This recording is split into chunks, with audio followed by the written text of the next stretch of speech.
Assalamualaikum warahmatullahi wabarakatuh.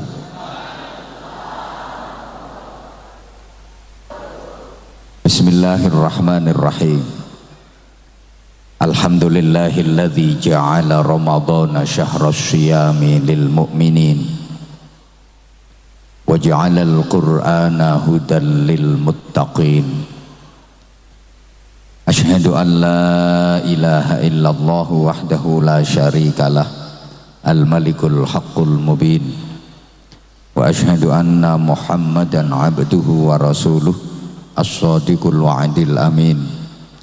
Allahumma salli wa sallim wa barik ala sayyidina wa maulana muhammadin afdalil khalqi ajma'in wa ala alihi wa ashabihi wa tabi'in wa man tabi'ahum bi ihsanin ila yaumiddin. Subhanaka la ilma lana illa ma 'allamtana innaka antal alimul hakim. Rabbi shrah li sadri wa yassir li amri wahlul 'uqdatam min lisani yafqahu qawli waj'al li waziran min ahli. Rabbana iftah bainana wa baina qaumina bil haqqi wa anta khairul fatihin. Allahumma innaka afuwun karim tuhibbul afwa fa'fu anna ya karim. Amma ba'd. Sadatal masyayikh, para alim, bapak-bapak kiai, para ibu nyai, segenap takmir Masjid Agung Al-Munawwar yang dimuliakan pejabat pemerintah, PLT Bupati, Kajari, Kepala Kemenak, Kepala Pengadilan, yang sama-sama kita hormati Bapak Kapolres Tulungagung bersama seluruh jajarannya, Bapak Dandim 0807 bersama para staf, ibu bapak seluruh jamaah yang saya cintai, yang saya hormati rahimakumullah. Memasuki 10 hari terakhir bulan Ramadan, kita sama-sama menyaksikan sebuah fenomena, yakni pergeseran pusat kegiatan umat dari masjid menuju ke pasar, dari masjid menuju ke mall, dari masjid menuju ke terminal, dari masjid ke stasiun, dari masjid ke bandara. Banyak orang yang sudah dikacaukan Ramadannya oleh euforia lebaran. Para jamaah sekalian, Ramadan adalah madrasah, tempat kita mendapatkan banyak sekali pelajaran yang mahal dan sangat berharga.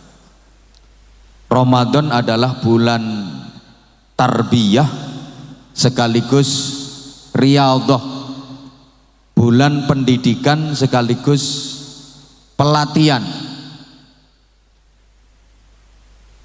Kalau proses ini kita jalani, diharapkan kita siap menjalani kehidupan dengan baik, kita mempunyai wawasan sehingga mampu berpikir jauh ke depan, kita tidak tertipu, tidak terjebak dengan kepentingan dan kesenangan sesaat di dunia sampai melupakan, mengabaikan kebahagiaan hakiki dan sejati di akhirat. Oleh karenanya para jamaah sekalian, setidaknya Ramadan mempunyai 3 keagungan yang itu tidak terdapat pada bulan-bulan yang lain. Allahumma sholli ala Muhammad. Pertama, Ramadan adalah bulan yang dipilih oleh Allah menjadi bulan di mana Al-Quran diturunkan pertama kali. Kedua, Ramadan dipilih oleh Allah untuk mewajibkan ibadah khusus kepada orang-orang mukmin, dan itu tidak diwajibkan di bulan-bulan yang lain, namanya ibadah syiyam, ibadah puasa. Yang ketiga, di bulan Ramadan ada satu malam yang nilainya luar biasa, khairun min alfi syahrin, lebih baik daripada 1000 bulan. Itu malam disebut Lailatul Qadar, malam kemuliaan. 3 keagungan Ramadan ini saja yang akan saya uraikan di kesempatan kali ini, mudah-mudahan selesai dalam 10 menit. Lah kan tadi ketua takmir, profesor, sambutannya sebentar. Kapolres malah sebentar banget. Kelihatan kalau nggak nyumbang. Jadi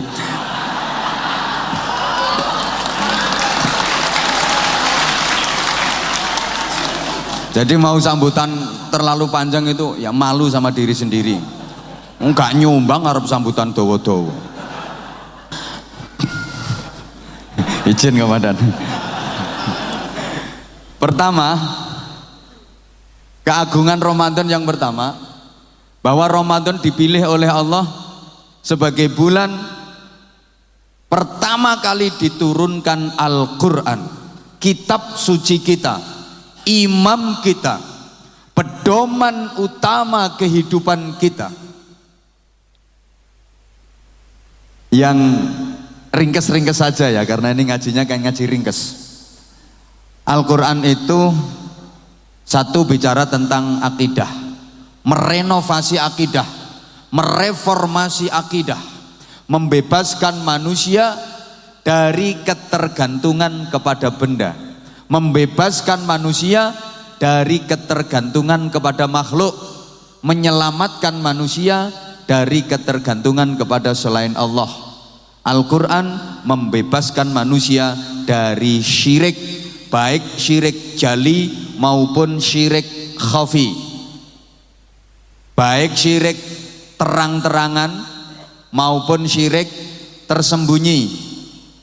Syirik jali itu syirik yang terang-terangan, menyembah selain Allah, menuhankan selain Allah, menganggap Tuhan lebih dari satu, itu syirik jali.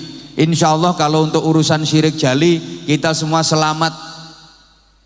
Insya Allah kita semua selamat dari syirik jali. Yang rawan itu syirik khafi, syirik samar.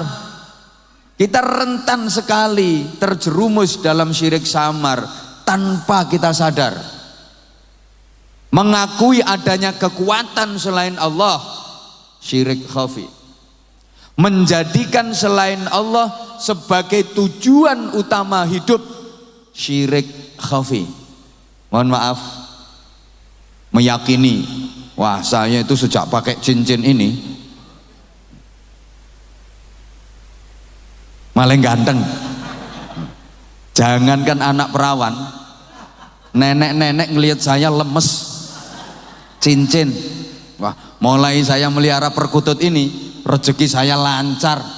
Perkutut, hati-hati, syirik khafi. Halo, lebih mengagumi HP daripada Allah, syirik khafi. Lebih rajin buka HP daripada Al-Quran,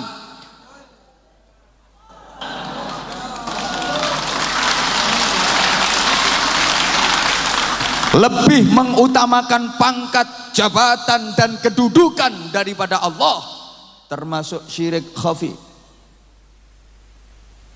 Lebih memprioritaskan duit, harta, kekayaan daripada Allah syirik khafi. Hati-hati, karena iman ini segalanya. Sehingga 13 tahun Rasulullah berjuang di Makkah, itu misi utamanya hanya membebaskan manusia dari syirik, menancapkan keimanan dengan kuat. Karena iman ini landasan utama. Apa saja kalau landasannya iman, hasilnya pasti aman, pasti nyaman. Allahumma sholli ala Muhammad. Apa saja kalau landasannya iman, hasilnya pasti aman dan nyaman. Iman itu berarti berharap hanya kepada Allah, tidak berharap kepada selain Allah. Orang kalau berharap hanya kepada Allah pasti beres. Urusan apa saja pasti beres, karena Allah Maha Kaya, Allah Maha segalanya. Sebaliknya, berharap kepada selain Allah siap-siap kecewa, karena selain Allah nggak bisa apa-apa, selain Allah nggak punya apa-apa. Maka kalau berharap kepada selain Allah siap-siap kecewa, termasuk berharap kepada manusia siap-siap kecewa. Menungso kok diwapii gak karu-karuan, kadang-kadang balese elek. Wonten apa mboten? Wonten, niki wonge teko, wonge gawe godhong warna biru pokoknya, mau diwapii balak-balik tapi balese elek. Wonten mboten? Manusia itu begitu, kalau berharap kepada manusia siap-siap kecewa. Kadang air susu dibalas dengan air, ditulung malah dikeiatin rogo. Kau yang mulai, kau yang berjanji, kau yang ya nasib. Kalau berharap kepada manusia, atasan yang dihormati kadang mengeksploitasi, menzolimi. Bawahan yang disayangi kadang mengkhianati, berani demonstrasi. Punya pembantu diwelasi, digateni, kadang malah berani nyaingi, ngerebut suami. Unduwe tonggo disumbang ping 5, dimbeceki ping 7, balike cuma ping 1 ngono. Nek utang dhuwit bosone apik, ngomongnya tarik-tarik, bareng wayahe nyaur ditinggal ndelik, ditagih matane mendelik, pelirak-pelirik, pengkerak-pengkerik, malah ngetokno kirik ngono. Maka ibu sebagai istri jangan terlalu berharap kepada suami. Jelei, para suami itu banyak jelainya. Bapak sebagai suami jangan terlalu berharap kepada istri. Bapak sakit hati, mesti kecewa. Jujur, sebagai suami saya sering dikecewakan istri, mengecewakan lebih sering lagi. Terlalu berharap kepada anak pasti kecewa. Ngapunten, terlalu berharap kepada anak pasti kecewa. Wah, ini anak ini nanti kalau saya udah tua pasti yang ngeramut saya ini, yang memuliakan saya ini. Siap-siap kecewa. Siap-siap kecewa. Punya anak dibangga-banggakan. Wah, ini investasi di masa depan, tempat bergantung di hari tua. Bangga banget.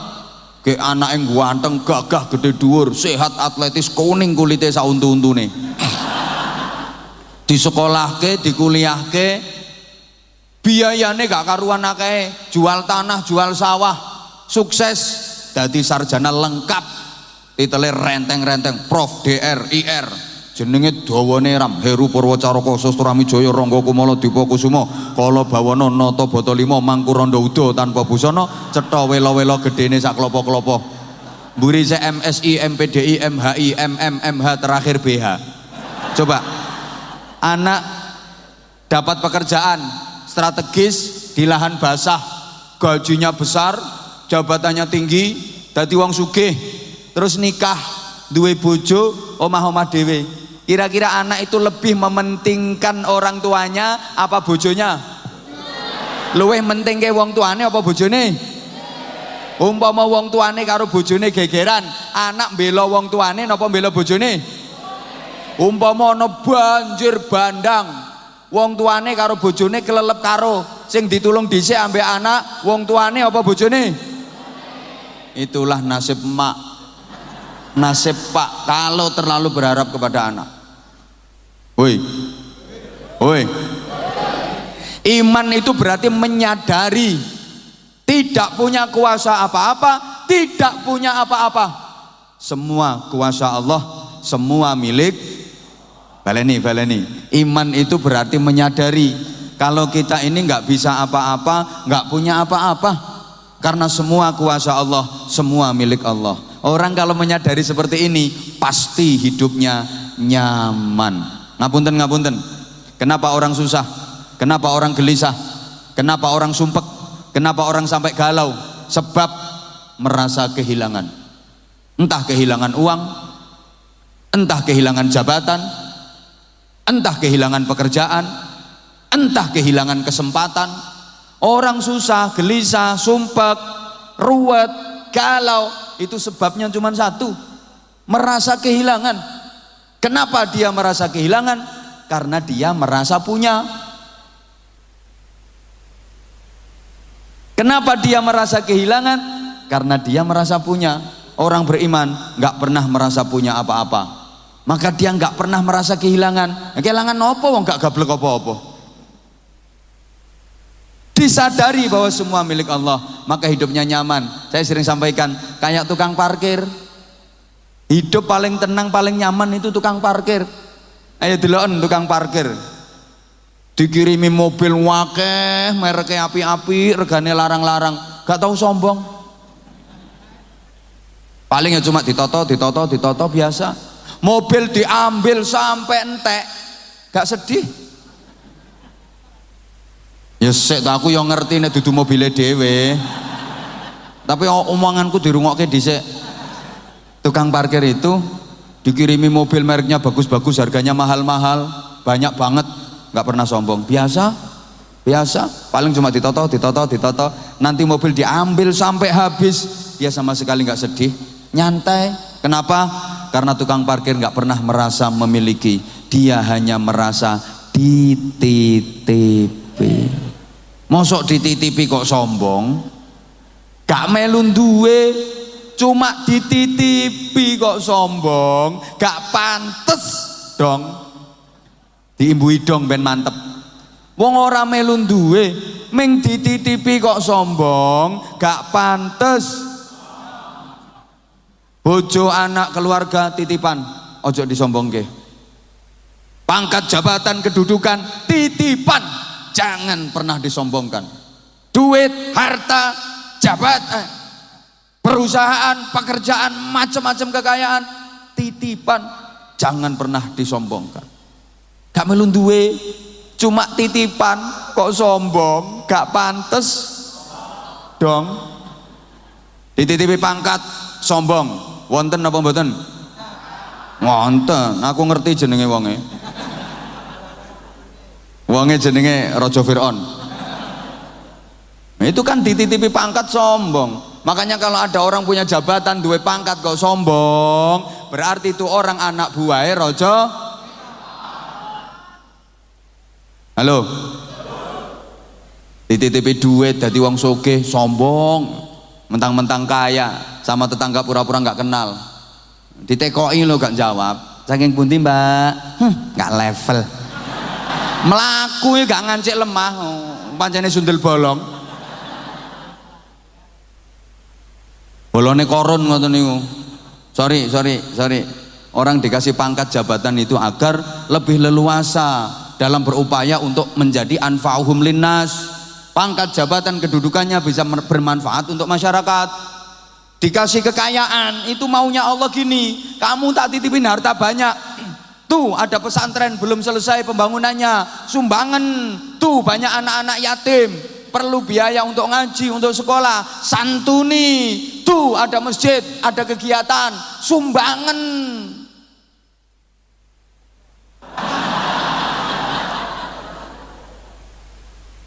Tuh banyak fakir miskin. Wong dijadikan sebagai orang kaya, medite 17 demit. Wis gak kecer belas. Sampai entute diwadahi plastik. Entelek wis metu digoreng meneh. Maaf ya. Sekali lagi, waduh nanti tidak ada cukup waktunya. Terkait dengan iman, nggih, rungokno. Apa saja kalau didasari dengan iman, dilandasi dengan iman, hasilnya pasti aman dan nyaman. Maka bayinya orang Islam itu begitu lahir langsung diadzani. Tujuannya apa? Penanaman iman.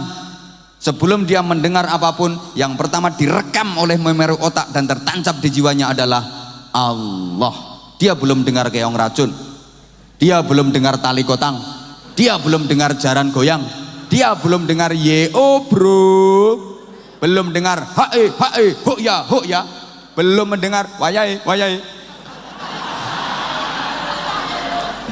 Yang pertama didengar adalah Allah. Ini penanaman iman. Artinya apa? Nak, engkau aku tanami keimanan, nak. Nanti kalau besar jadi apapun harus beriman. Kalau nanti jadi petani yang kenceng. Kalau nanti jadi pedagang Kalau nanti jadi polisi, nak, jadilah polisi. Kalau nanti jadi tentara, nak, jadilah tentara. Kalau mungkin nanti kamu jadi pejabat, nak, jadilah pejabat. Nanti kamu kalau mungkin jadi artis, nak, jadilah artis. Barangkali nanti kamu jadi maling, nak. Masa ono maling beriman? Duh, dadi opo ae nek beriman mesti apik. Dadi petani kok beriman, insya Allah gak bakal nggarap tanah sing dudu weke dhewe. Dadi petani kok beriman, insya Allah gak ngira nggarap sawahe wong liya. Dadi wong Tulungagung kok beriman, insya Allah gak bakal nggarap bojone wong liya. Dadi pedagang kok beriman, insya Allah beres lek ngukur meteran, bener nek naker timbangan, sehingga perekonomian lancar, barokah. Wong pedagang iku nek gak beres, pedagang iku nek gak jujur, ngarokno perputaran perekonomian niki ya ilang barokahe. Mergo tuku sumbere wae wis ngapusi. Hui. Jadi pejabat kok beriman, insya Allah korupsine sithik.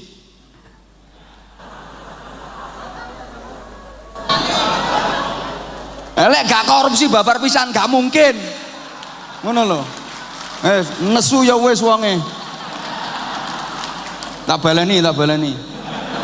Dadi pejabat kok beriman, insya Allah korupsine sithik. Ora korupsi babar pisan, orang ngandel. Ayo proteso.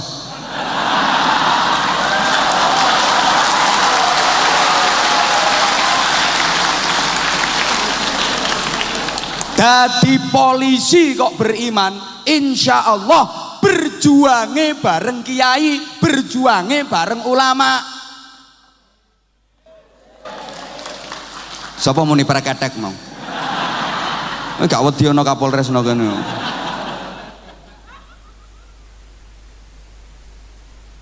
Nek gak beriman malah memanfaatkan ulama.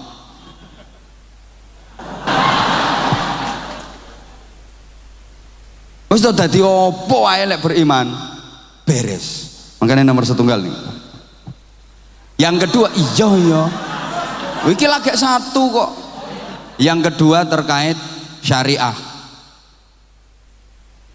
Kalau tadi akidah, yang kedua terkait syariat. Panjenengan lek krungu ana kata syariat, bayangannya mesti sing serem-serem, sing medeni.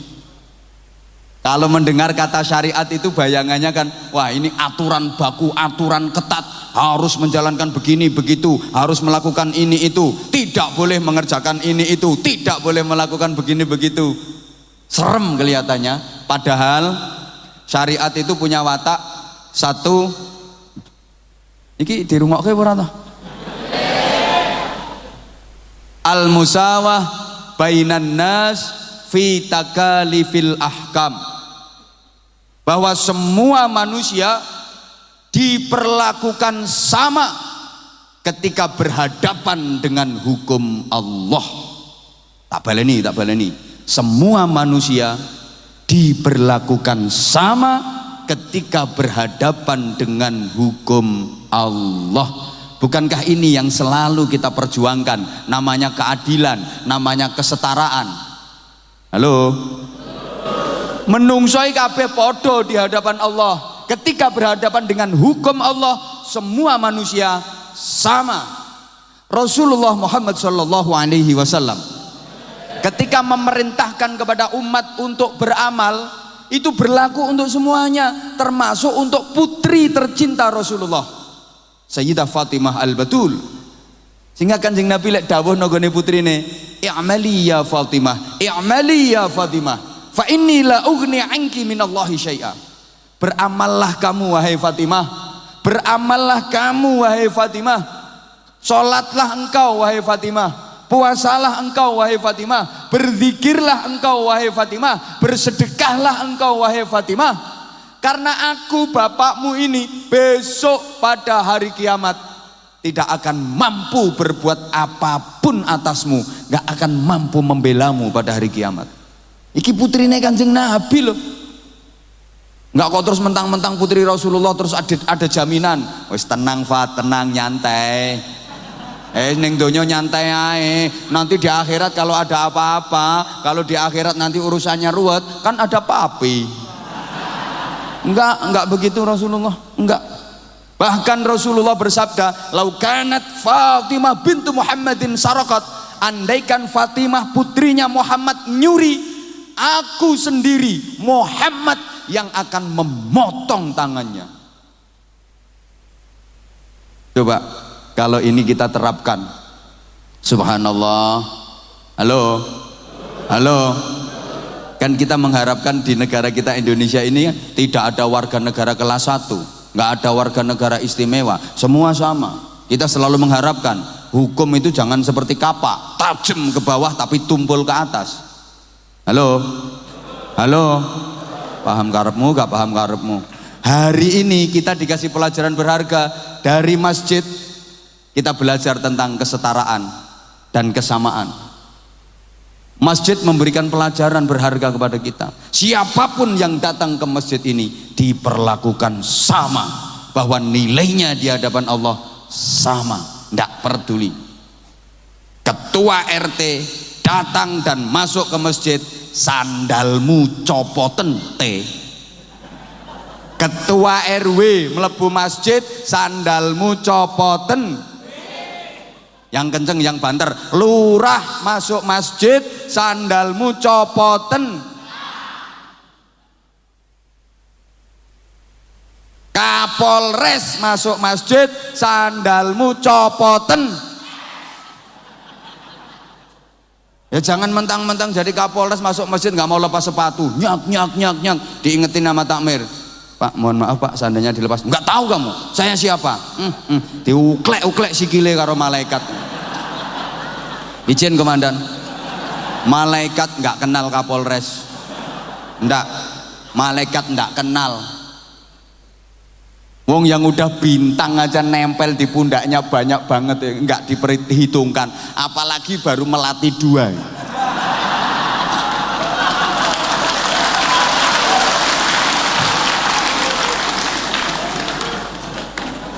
Ya sama nanti di alam kubur, mungkar nakir itu nggak kenal jabatan AKBP, nggak kenal. Jangan dikira kalau Kapolres meninggal di alam kubur mungkar nakir mau nanya terus, izin komandan, saya mau nanya. Enggak, nanya enggak ada. Ya Ajun komisaris besar polisi, enggak pakai kayak gitu.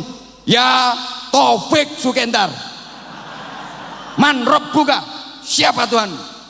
Ma imamuka, apa imamu? Man nabiyuka, siapa nabimu? Bisa jawab aman, enggak bisa jawab hancur. Sama kiai juga begitu, enggak ada perlakuan istimewa. Jangan dikira kalau kiai nanti mungkar nakir nanyanya pakai adab. Ya al mukarram sahibul fadilah was saadah, enggak ono. Sama. Anwar Zahid langsung surga. Nah ngono dadi terserah saya wong yang bikin contoh saya kok. Nggak usah protes. Yang ceramah saya kok. No, jadi nggak usah pakai al-mukarram. Loh, ini kan simbol kebersamaan. Mohon maaf. Dandim masuk masjid, sandalmu copoten. Profesor masuk masjid, sandalmu copoten. Sama. Kiai nggak usah dikit contoh. Wes jelas, kiai gak tahu sandalan. Ngapunten. Bahwa derajat manusia sama. Yang membedakan adalah iman dan takwanya. Binatang saja nilainya beda-beda kok. Sapi itu semakin banyak dagingnya semakin mahal.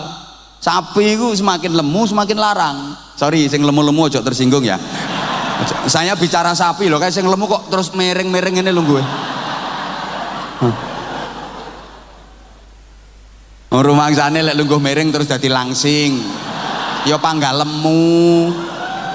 Makanya dilengen wong lemu kapan selfie gayane mesti miring. Nek orang ngono mesti manggone nyang pinggir. Ora wani manggon tengah. Saya bicara sapi, sorry Bu, sorry. Sapi kuwi semakin akeh daginge, semakin larang, semakin lemu, semakin larang. Tambah gede, tambah lemu, tambah larang. Apa kabeh kewan ngono? Apa semua binatang seperti itu? Enggak. Nyatanya ono manuk cilik. Kok manuke sapa? Ya manuke wong. Manuk cilik, ungkil-ungkil. Dagingnya seberapa sih manuk itu? Dikit banget dagingnya. Tapi harganya bisa jauh lebih mahal daripada sapi sing lemu. Manuk perkutut, manuk-manuk sing biasa dienggo adu ngene. Sapi ro dagingnya lak sithik banget. Tapi harganya bisa jauh lebih mahal daripada sapi yang gemuk. Karena burung nilainya bukan dari daging, burung dinilai dari suara. Kalau burung nilainya dari suara, kalau sapi nilainya dari daging, dari lemunya. Nah, kalau manusia nilainya dari apanya? Lemunya. Oh no, saingan karo sapi kono. Tokoh iman takwane. Ini syariat. Yang kedua, watak syariat niku at-tajrid fit tasyri', bertahap dalam memberikan peraturan perundang-undangan. Allahumma sholli ala Muhammad. Allahumma sholli ala Muhammad. Makanya memahami Islam itu harus komprehensif. Alah ngerti tagak tak omongi model ngene iki. Mempelajari Islam, memahami agama Islam itu harus kafah, harus utuh, jangan sepotong-sepotong. Nanti bisa-bisa salah faham, bahkan bisa menjurus kepada faham yang salah. Halo? Halo? Nek belum utuh belajar agama, jangan keburu berfatwa. Ngapunten. Pahami secara utuh. Sorry ya, sorry. Kalau memahami Islam nggak secara utuh, itu seperti ada 3 orang buta yang dilepas ke kebun binatang, disuruh menilai tentang gajah. Ada 3 orang buta dilepas ke kebun binatang, disuruh menilai tentang gajah. Akhirnya ditanya setelah dia ketemu gajah. Orang buta pertama ditanya, apakah gajah itu? Dia menjawab, gajah adalah binatang yang tipis dan lebar kayak kipas. Kok jawab ngono? Soalnya sing dicekel kupinge. Maka dia jawab kalau gajah itu binatang yang tipis, ombo kaya kipas. Mergo sing dicekel kupinge. Kata orang buta kedua, salah, goblok itu. Gajah enggak seperti itu. Gajah itu bunder cilik dawa. Karena yang dipegang buntutnya. Kata orang buta yang ketiga, wah ini dua-duanya bento, ini dua-duanya bodoh ini. Salah semua jawabannya. Gajah itu tinggi, besar, atos. Karena yang dia pegang kakinya. Woi. Ini orang yang belum tahu utuh, belum tahu gajah secara utuh, tapi sudah berani ngasih tahu kemana-mana gajah itu begini, gajah itu begini. Baru tahu tentang kuping gajah kok sok tahu tentang gajah. Baru tahu tentang buntut gajah kok sok tahu tentang gajah. Baru tahu kaki gajah kok sok tahu tentang gajah. Iki paham pora ya wong tak omongi model. Woi. Wong kadang belajar agama baru tekan kuping tok lho. Wis wani saudara-saudara.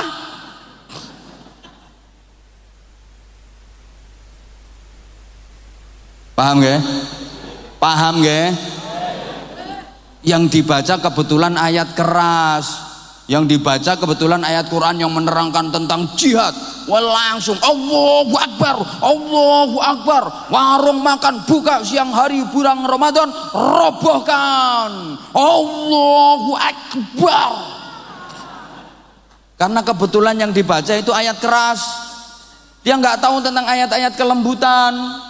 Woi. Orang dikit-dikit marah, dikit-dikit emosional. Itu mungkin ngajinya baru sampai babul ghadab. Hoi. Ngajinya cuman sampai babul marah-marah. Padahal setelah itu ada lagi namanya babus sabri, bab kesabaran. Mbok paham mbok ora dijak ngomong model ngene. Paham nggih? Paham nggih? Ya wes paham ya wes. Nah sekarang yang kedua, keagungan Ramadan. Nek ditutupno yo gak mari-mari kok. Ramadan bulan dimana diwajibkan bagi orang-orang mukmin untuk menjalankan ibadah puasa. Puasa memberikan pelajaran berharga buat kita dalam beberapa hal. Satu, melatih agar kita menjadi orang yang sabar, ulet, dan tahan uji. Kita hidup di zaman yang menuntut untuk dihadapi dengan kesabaran. Allahumma sholli ala Muhammad.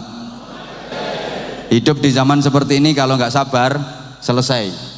Nyun ngapunten, bukankah kita hidup di zaman di mana persaingan sangat tajam, persaingan sangat ketat?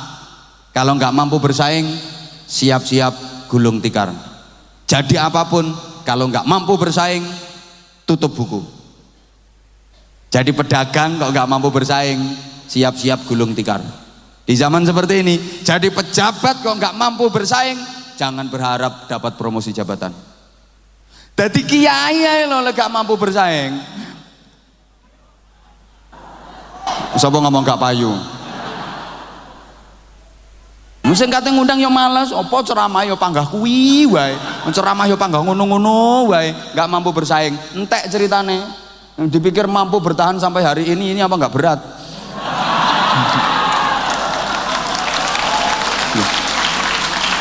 Harus mampu bersaing. Jadi opo yang harus mampu bersaing? Nah, karena kondisi semacam ini banyak orang yang enggak sabar. Saking pinginnya cepet kaya, saking pinginnya jadi orang kaya, akhirnya segala macam cara ditempuh karena dia nggak sabar. Renten nganake duit, ngutangi 1 juta, bayarnya 5 juta. Iya padha karo ngutangi dom, bayarnya cagak listrik tuh. Nyolong, korupsi, mark up, macem-macem dilakukan. Nek perlu ternak tuyul. Hidup akan kacau kalau manusia nggak sabar. Allahumma sholli ala Muhammad. Kenapa kendaraan di jalan raya suka macet? Karena pengemudinya pada nggak sabar. Kendaraan-kendaraan di jalan raya suka macet itu karena kendaraan yang besar nggak mau ngalah, sementara kendaraan yang kecil-kecil nggak tahu diri. Sing gede ora gelem ngalah, mentang-mentang gede ngebeki dalan. Ngok ngok ngok ngok, sing cilik disempari, sing cilik ora gelem ngrumangsani, ndusel nyelempet. Makane dadi macet. Apa maneh ditambahi polisi sing ngatur lalu lintas ora sabar pisan.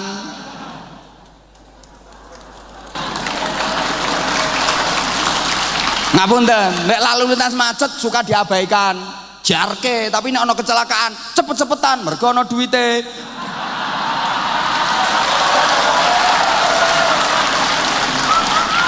Nesu ya bene. Istighfar itu anggotanya perlu di anu ndak. Pokoknya lek ono duwite semangat, ya gak ono duwite males. Lalu lintas macet kan gak ono duwite. Biar diatur sama preman-preman jalanan itu.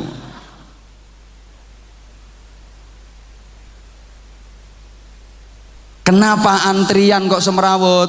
Jamaah sekalian mohon maaf. Antrian sembako, antrian macam-macam, misalnya kayak gini antrian ngambil menu buka puasa. Kenapa kok kacau? Karena yang sudah dapat nggak mau minggir, yang belum dapat dorong-dorong kepengen cepet dapat. Sing wis entuk ora gelem nyingkrih mergo kepengen entuk meneh. Sing durung entuk leh jongkrok-jongkrok. Kalau kehidupan bermasyarakat seperti itu mesti kacau. Kenapa terjadi seperti itu? Karena nggak ada nilai kesabaran. Puasa mendidik kita agar sabar, selapar apapun, sehaus apapun, walaupun lapar melilit perut, walaupun haus mencekik leher, sebelum datang waktu maghrib jangan sentuh makanan, jangan sentuh minuman. Kita dilatih bersabar. Allahumma sholli ala Muhammad. Paham gak? Paham gak? Subhanallah, kalau soal kesabaran untuk manusia ini luar biasa. Coba kita bandingkan dengan makhluk yang lain agar kita tahu nilai kesabaran. Ada makhluk malaikat, ada makhluk binatang, ada makhluk manusia. Allah menciptakan makhluk namanya malaikat. Dikasih akal, tapi nggak dikasih nafsu. Ini malaikat. Allah menciptakan makhluk namanya binatang, kasih nafsu, nggak ada akalnya. Allah menciptakan makhluk namanya manusia, lengkap, dikasih akal, dikasih nafsu. Tiga ini saja mukobalahnya.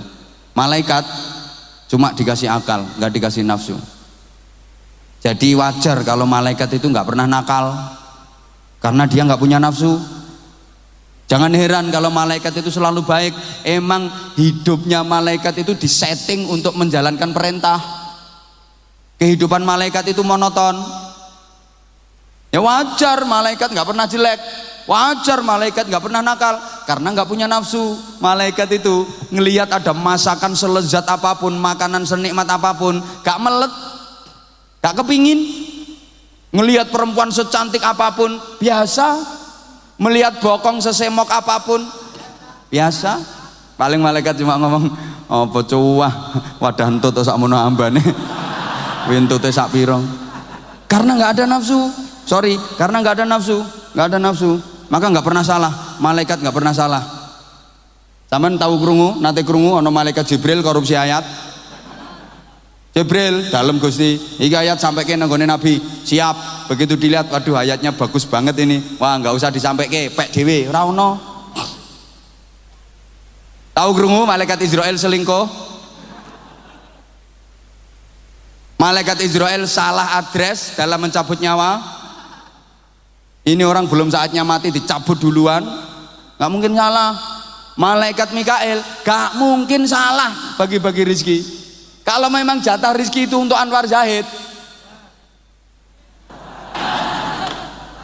gak mungkin tiba nanggone profesor.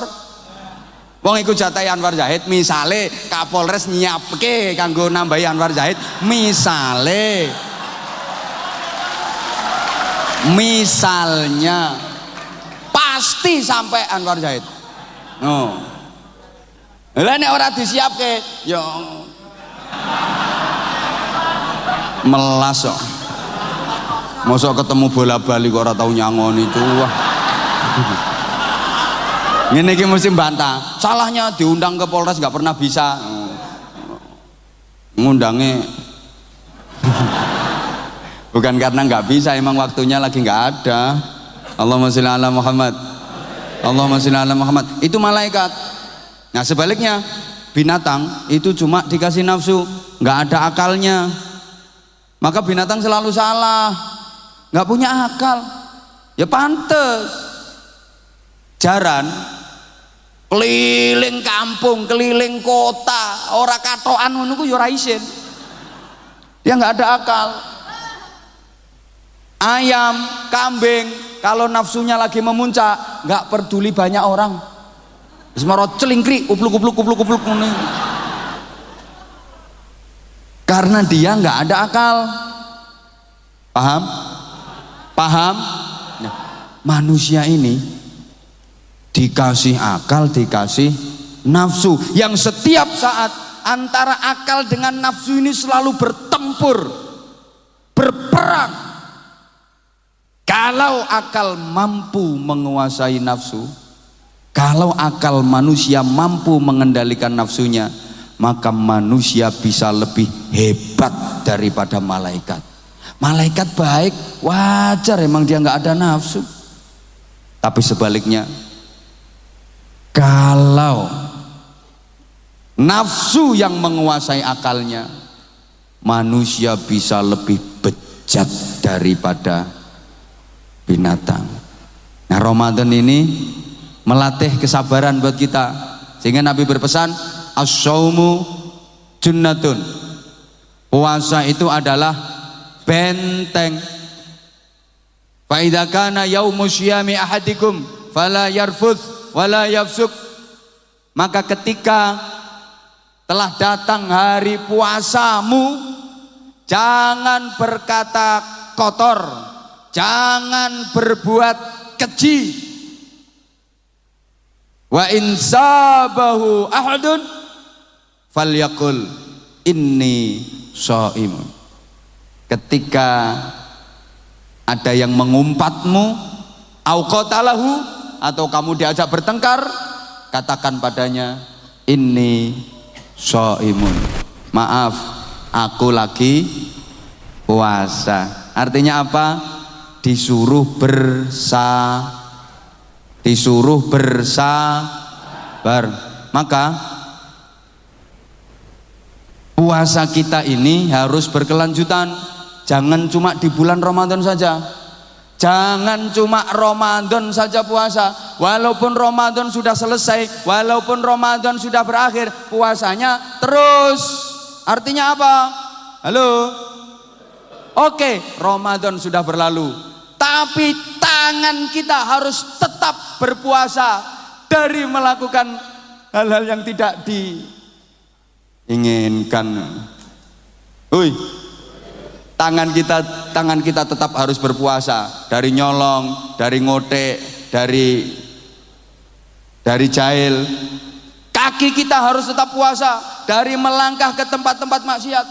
Mata kita harus tetap puasa dari memandang yang diharamkan. Telinga kita harus tetap puasa, mulut kita harus tetap puasa. Paham nggih? Lapo tak rewangi ngotot-ngotot kaya ngene iki. Iya, saya suwe paham mau. Ini terkait dengan kesabaran. Hoi. Berikutnya,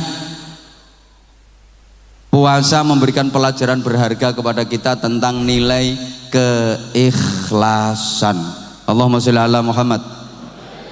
Keikhlasan dan kejujuran. Jamaah sekalian, iki belum menuju Al-Qur'an iki, cukup ora ya? Puasa itu sering disebut sebagai ibadah sirriyah, ibadah rahasia, ibadah abstrak. Halo, dilanjut. Saya ulang, tolong perhatikan. Puasa sering disebut sebagai ibadah sirriyah, ibadah rahasia, ibadah abstrak. Jenengan sholat, kata saya ngerti. Jenengan menjalankan sholat, banyak orang tahu. Jenengan sedekah, wakeh wong weruh, banyak orang lihat, banyak orang tahu. Jenengan pergi umroh, pergi haji, orang sekampung ikut nganter, wakeh sing ngerti, akeh sing weruh. Tapi ketika jenengan puasa, tidak ada yang tahu kecuali jenengan sendiri sama Allah. Iki lho sing nang jero masjid iki. Gayane lemes-lemes ini dikira apa ya poso kabeh. Umpama cara ana sing ora poso, ora ana sing ngerti. Nggih napa mboten? Nggih napa mboten? Makanya sorry diperhatikan lagi biar paham sampean ya. Pura-pura sholat pasti ketahuan. Pura-pura bahasa Tulungagunge napa? Epok-epok. Oh, etok-etok sholat mesti konangan. Etok-etok sodako, pura-pura sodako, carane piye? Lah sing ditokke apa? Sholat ora iso etok-etok, sodako ora iso etok-etok. Ngapunten. Pura-pura haji, etok-etok haji, lungamu nyandi. Nyang ujang.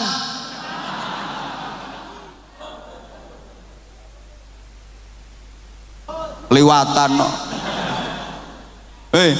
Jadi jenengan kok pura-pura sholat, etok-etok sholat, mesti konangan. Pura-pura sodako, piye carane? Ra iso. Pura-pura haji, lungone nyandi, ra iso. Tapi yang pura-pura poso, gampang eram. Tak ulangi. Metu teko omah, lambemu lapono sampai garing, nek perlu rontok ngupil-ngupil sidik. Begitu melaku teko omah macao sing lemes rontok sempoyongan sidik-sidik lek ono angin nang mereng-mereng ini. Artinya begini biar sampean lebih paham, selain puasa semua ibadah itu bisa dinilai. Wah itu orang baca Qur'annya fasih banget, kok tahu? Ya dari bacaannya, makhorijul hurufnya, tajwidnya. Wah itu orang sholatnya khusyuk sekali, bisa dinilai. Kok ngerti kalau sholatnya khusyuk? Ya dari gerakan-gerakannya. Allahu Akbar, Allahu Akbar.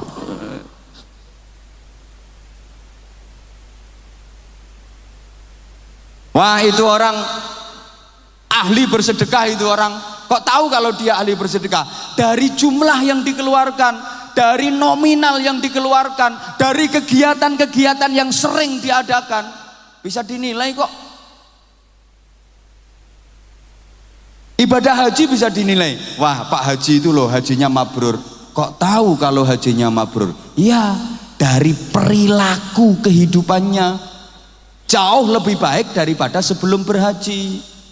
Sebelum haji medit, begitu selesai haji dadi lomo. Sakdurunge lunga haji gak tahu nyang masjid, pulang dari haji rajin sholat jamaah ke masjid. Dari perilakunya. Nah sebelahnya itu wes gak terima mardut yuk kaji begedut. Haji tomat di sana tobat pulang umat. Ya wajar lah emang di sana itu tanah suci. Ya kan? Kan orang pergi haji itu hijrah, meninggalkan tanah air menuju tanah suci. Di sana tanah suci, jangan heran kalau ibadahnya semangat. Emang tanah suci.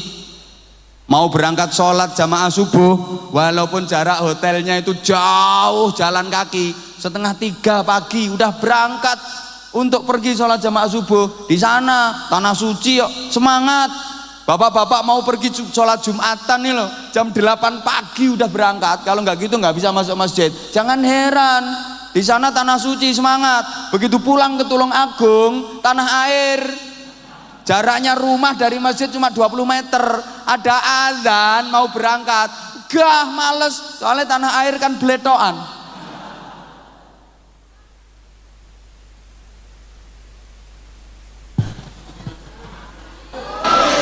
Sholat iya sholat bisa dinilai kok. Wah ini orang sholatnya khusyuk ini. Alamatnya dari mana? Dari gerakan-gerakannya. Sedekah bisa dinilai, ini orang ahli sedekah, dermawan sekali ini orang. Kok bisa nilai? Kok tahu dari mana? Ya dari kegiatan yang sering dilakukan, dari nominal yang dikeluarkan. Wah ini orang hajinya mabrur ini. Kok tahu? Ya dari perubahan perilaku menjadi jauh lebih baik daripada sebelum berhaji. Tapi kalau puasa nggak bisa orang nilai. Gimana cara menilai? Wah ini orang puasanya top ini. Ini orang puasanya top ini. Kok tahu? Ya dia ngeludah terus. Apa ngono? Ida itu ngono itu dianggap posone api. Wah iki ahli poso iki, top iki posone. Kok ngerti? Wonge kuru. Apa ngono berarti terus sing lemu-lemu tersinggung, dan dia mesti tersinggung. Mergo yo jarang poso. Posone Ramadan tok.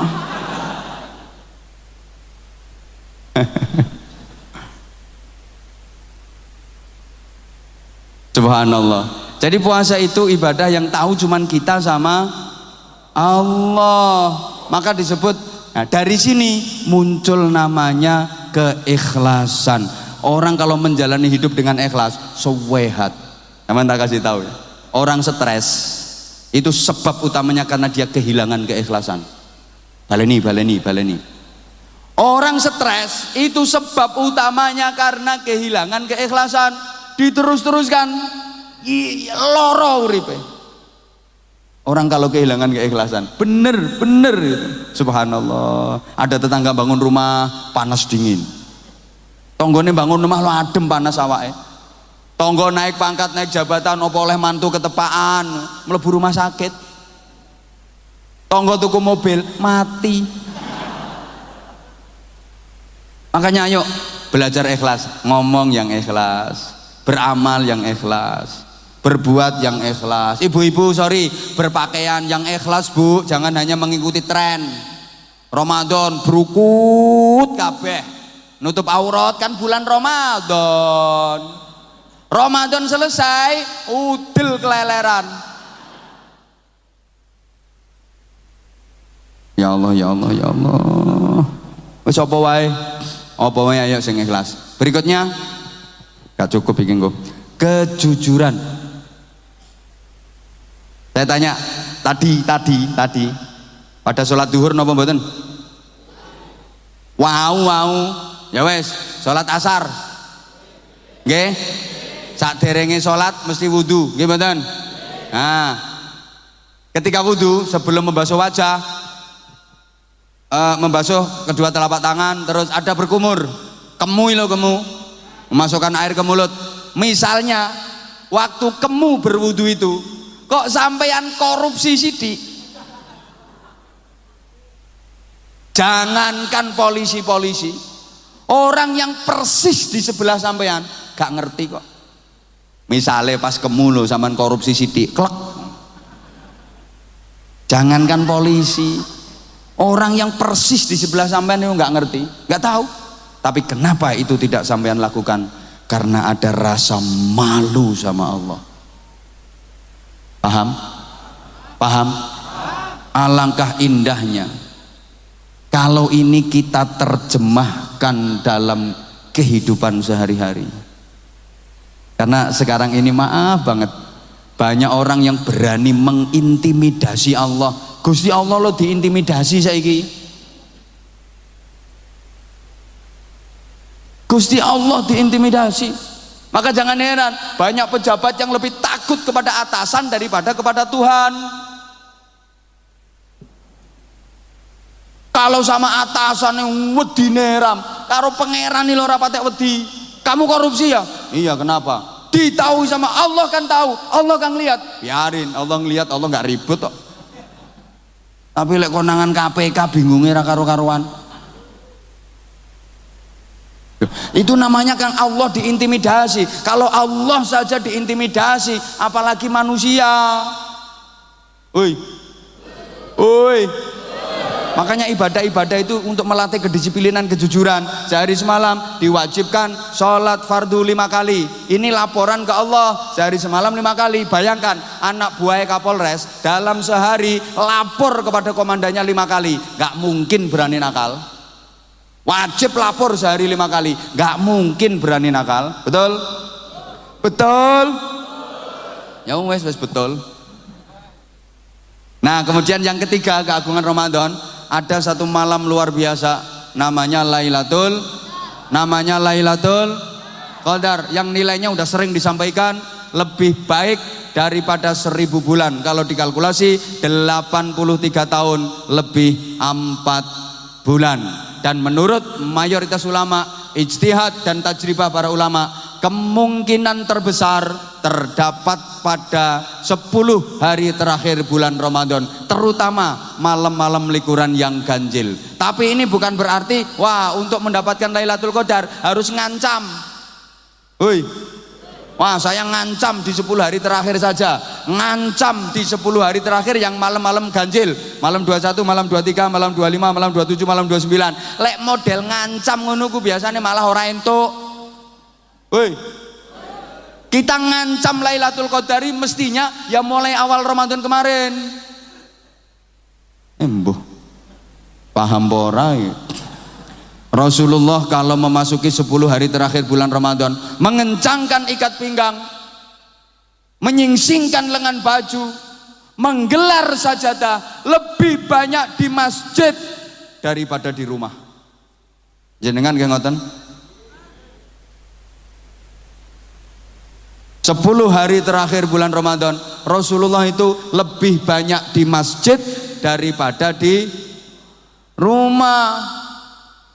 Nah kita kan enggak, kita itu aneh, ibarat pertandingan sudah memasuki babak final tapi malah mengundurkan diri. Lucu, awal-awal Ramadan semangat, sholat jamaahnya bersap-sap, akhir Ramadan tinggal 2 sap, baju di lemari yang bersap-sap, gitu nggih. Kita ini aneh, di awal Ramadan semangat, ini kan baru babak penyisian awal Ramadan itu. Puasanya getol, sholat tarawehnya rajin, baca Qur'annya sregep, tapi begitu memasuki Ramadan akhir malah malam nggak ikut taraweh, nggak baca Al-Quran. Woi, woi, ini podo karo anak sekolah. Anak sekolah tinggal ujian akhir yang menentukan kelulusan, dia malah nggak ikut ujian. Kenapa? Karena dia nganter ibunya belanja ke pasar untuk persiapan syukuran kelulusan.